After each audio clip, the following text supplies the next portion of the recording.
Et c'est maintenant l'invité du jour sur Sud Radio.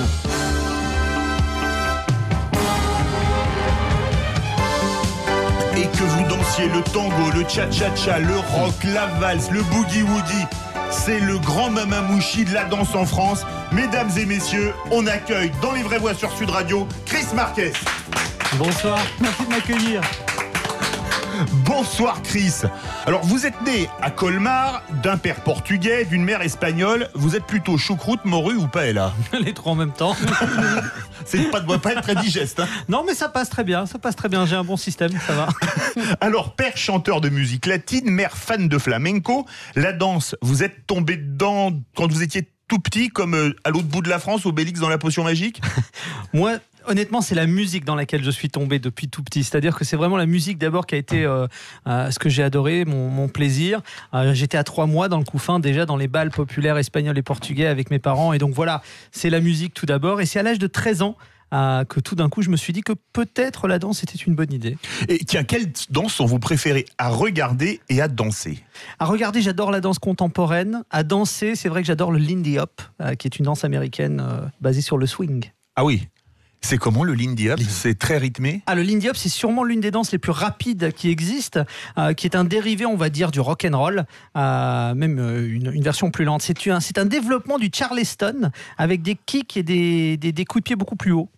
Ah oui, effectivement, ça doit être... Vous ne demandez pas de le faire. On ne nous le demande pas. Pourtant, vous le savez pas, il est très modeste. Philippe Bilger, c'est le Fred Astaire. C'est le Fred Astaire de la magistrature. Non. Malheureusement, ça n'est pas le cas. Alors, votre actualité, c'est Alors on danse, un spectacle en réalité augmentée. C'est quoi un spectacle en réalité augmentée? C'est intéressant parce qu'en fait, comme c'est une première mondiale et justement, c'est une technologie qu'on a précisément développé pour notre spectacle. Ça n'existe pas jusqu'à présent, c'est la première fois. Et le terme en anglais est mixed reality. Pour le traduire, en fait, la traduction française est réellement réalité augmentée. Tout simplement pour dire qu'on détourne des technologies telles que l'holographie. On utilise également des techniques de la grande illusion. Mais non pas pour faire des hologrammes à la Jean-Luc Mélenchon, mais pour justement... il danse pas. Hein. Non, il danse pas. Non, il était très statique comme hologramme. Mais en revanche, c'est vrai que nous détournons cette technologie pour en faire des décors et des univers absolument incroyables qui jusqu'à présent n'étaient pas possibles dans une salle de théâtre. Alors, mais Chris, oui, allez-y. Est-ce que vous ne pourriez pas proposer ça à chacun, une réalité augmentée? Ce serait fabuleux. Ce serait absolument fabuleux. Oui, pourquoi pas? Ça dépend ce qu'on augmente. On a des idées. Je vois que vous avez l'esprit parfait pour les vraies voix, notamment ce qui concerne Philippe Bilger qui fait porter cette réputation à d'autres. 3 invités vedettes en alternance, Sandrine Quétier, Héloïse Martin et Tatiana Silva, de Danse avec les stars. C'est un peu un spectacle de la famille Danse avec les stars. C'est absolument un spectacle de la famille, oui, c'est vrai. On se définit comme une famille, mais en réalité, c'est vrai qu'on... L'aventure continue pour nous, on se parle tous, on passe beaucoup de temps ensemble et donc voilà, pour cette première création qui est réellement ma première création avec mon épouse Jacqueline Spencer, on tenait à c'est doublement en famille parce que vous l'avez fait en plus avec votre compagne. Absolument, avec qui je travaille de toute façon depuis plus de 20 ans, oui 22 ans, mais on tenait à ce que ce soit vraiment les copains qui nous accompagnent. C'est qui, tiens, votre danseur préféré? Danseur préféré, honnêtement, moi c'était Charlie Chaplin. Je sais que c'est surprenant, mais en fait, à Hollywood, on l'appelait la danseuse. Parce qu'en fait, il avait une maîtrise de son corps qui était absolument incroyable. Et c'est vrai qu'en termes de mouvement, c'est magique. Vraiment magique. Entre Fred Astaire et Gene Kelly, lequel préférez-vous? Le danseur était Fred Astaire, mais le charisme était Gene Kelly. D'accord. Ah, c'est pas mal, ça, le charisme. Alors, vous avez une autre actu, mais vous pourriez être centriste. Hein.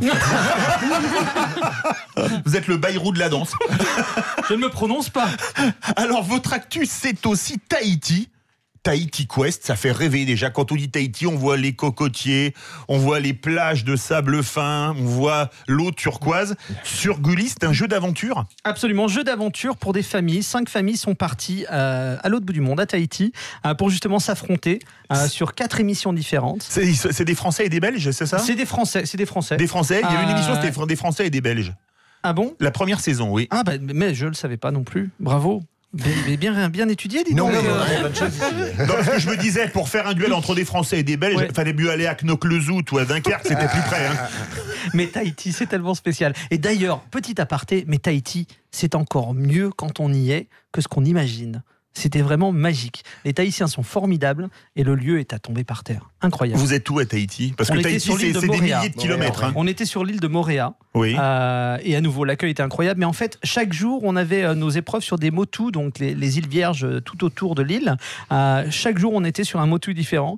Et c'était vraiment magique. Les épreuves, c'est quoi alors les épreuves, c'est un mélange d'épreuves aquatiques, par exemple, où on a une course de canoë, de kayak, pour en fait aller décrocher un objet qui va nous mener à une énigme. Cette énigme permet à un autre membre de la famille de continuer le jeu. Et en fait, tous les jeux sont des jeux assez complexes comme ça qui permettent, en l'espace de 10, 15, 20 minutes, de désigner un gagnant. Il y a 3 jeux par émission.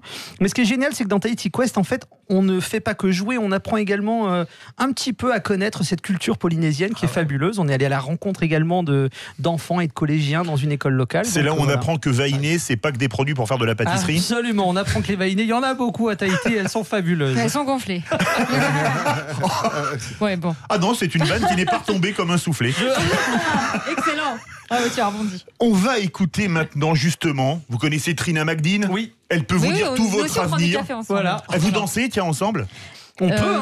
Bah oui, alors là j'aimerais bien. C'est quoi votre danse préférée, vous, Trina? Écoutez, moi j'ai enseigné le hip-hop dans ma jeunesse.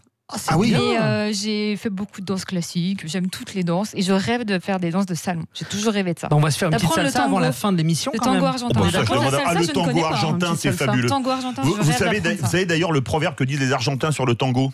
Je vous le fais en français. Hein. Le tango se danse à la verticale, mais se pense à l'horizontale. Et c'est vrai, c'est une danse très sensuelle. C'est la danse la plus sensuelle qui j'adore, est. je trouve ça magnifique. On écoute tout de suite le portrait décalé de Chris Marquez par Trina McDean. Alors oui, on ne présente plus Chris Marquez qui bouge son boule comme personne sur le dance floor et qui fait de la pâtisserie avec le port de bras façon Lac des Cygnes. Il est très actif sur les réseaux sociaux et ses fans le lui rendent bien. 327 000 personnes suivent sa page Facebook et il a 508 000 abonnés sur Twitter, donc 507 900 de plus que Philippe David. Il possède aussi une chaîne YouTube qui compte plus de 83 000 abonnés avec des tutos de danse évidemment et des vidéos des candidats des différentes saisons de danse avec les stars. Par exemple, on a la vidéo Olivier Dion et Candice Pascal sur un Bollywood, on a Ryan Bensetti sur un Charleston ou encore le tango endiablé de Loïc Notet. Et au milieu de cette chaîne YouTube, allez comprendre, il y a une vidéo qui s'appelle Comment aller plus vite à la boulangerie. C'est vrai. C'est une danse, la boulangerie? Non, mais je vais vous le dire. Quand je le fais, si. Si, voilà. Où Chris nous fait croire qu'on peut acheter une baguette beaucoup plus rapidement si on fait un groove avec des kicks sur les côtés et une glissade entre les clients pour aller jusqu'à la caisse. Eh bien, comme je suis très investie dans mes chroniques, j'ai essayé. Du coup, j'ai doublé tout le monde à la boulangerie avec mes glissades et le kick, c'est moi qui me le suis pris. Kick in the face. Voilà. Alors, je tiens à souligner les vannes de cette vidéo-là, toutes plus incroyables les unes que les autres, mais la meilleure, c'est celle-ci. Écoutez bien, sous les pâtisseries se cache un univers encore plus sombre qu'une forêt noire. Voilà. Pas de doute, l'auteur des punchlines de Chris Marquez doit forcément être de parenté avec le créateur de ces vestes. Il est bon. Il est juste pas très bon dans ce que je lui demande de faire. Mais d'accord, on va tout savoir. Ces vestes qui nous servent de repères pour régler les couleurs de notre télé, mais qui sont uniques. À paillettes, à pics, à armatures, à guirlandes ou même à épingles à nourrice, au cas où il y aurait besoin de faire un ourlet entre deux jive. Chris a donc réussi à décoincer les stylistes de TF1, mais pas seulement. Il a aussi éclaté le budget Pento de la première chaîne pour pouvoir faire tenir ses cheveux en pique droit sur la tête. Ah, ça fait rêver. Hein. Voilà, mais ça fait partie du personnage et nous on l'aime comme ça, surtout quand il danse la rumba, le quick-step ou la salsa en basket à semelle rouge. C'est d'ailleurs le prétexte de la danse qu'elle a utilisé pour draguer sa femme la toute première fois. Et heureusement qu'elle a dit oui, puisque ça aurait été quand même le comble pour Chris Marquez de se prendre une veste.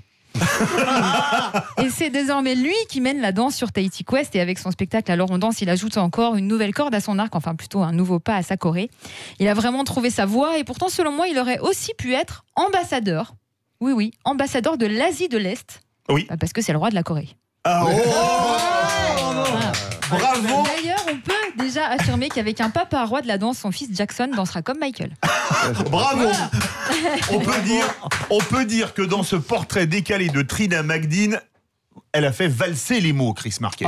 Mais vous êtes vraiment bon en punchline tous, hein. C'est roi de la Corée, j'ai cru entendre Philippe David. Non mais le roi de la Corée est vraiment bien parce qu'en fait vraiment on l'a pas vu venir. Elle était forte celle-là. Moi, je vais la garder. Je pense que là vous allez la prendre pour le prochain Danse avec les stars. Oui, je vais vous demander d'écrire quelques punchlines pour avec moi. Avec grand plaisir. On prend le pari. Pourquoi pas? Est-ce qu'il y en a qui sont danseurs là? qui font de la danse, qui ont fait de la danse de salon, vous. Non, mais, moi, vous me regardez, j'ai une tête à faire de la danse de salon. Non, vous avez la ligne. Non, mais j'adore danser, mais j'ai pas le talent de Trina. J'ai jamais été prof de danse. Et je m'essaye de temps en temps à la salsa. Je fais des zumba un peu latines. Très bien, ça donne vraiment le rythme. Merci beaucoup, Chris Marquez, de votre venue dans Les Vraies Voix sur Sud Radio. Alors, vous allez tourner un peu partout. Vous allez à Béziers, vous allez à Tours, en Belgique, à Liège, à Bruxelles, Bordeaux, Toulouse, Montpellier. Vous faites le tour de la France et de la Belgique. Absolument. La meilleure danse belge, c'est laquelle? La meilleure danse belge. Le Saplane pour moi? Je pense, Plastique Bertrand, on le kiffe, ouais. Eh bien écoutez, merci beaucoup. Allez absolument voir Alors on danse en France et en Belgique. Dans quelques instants, le second débat. La détention du boxeur Christophe Détinger va-t-elle calmer les gilets jaunes? Restez bien avec nous sur Sud Radio.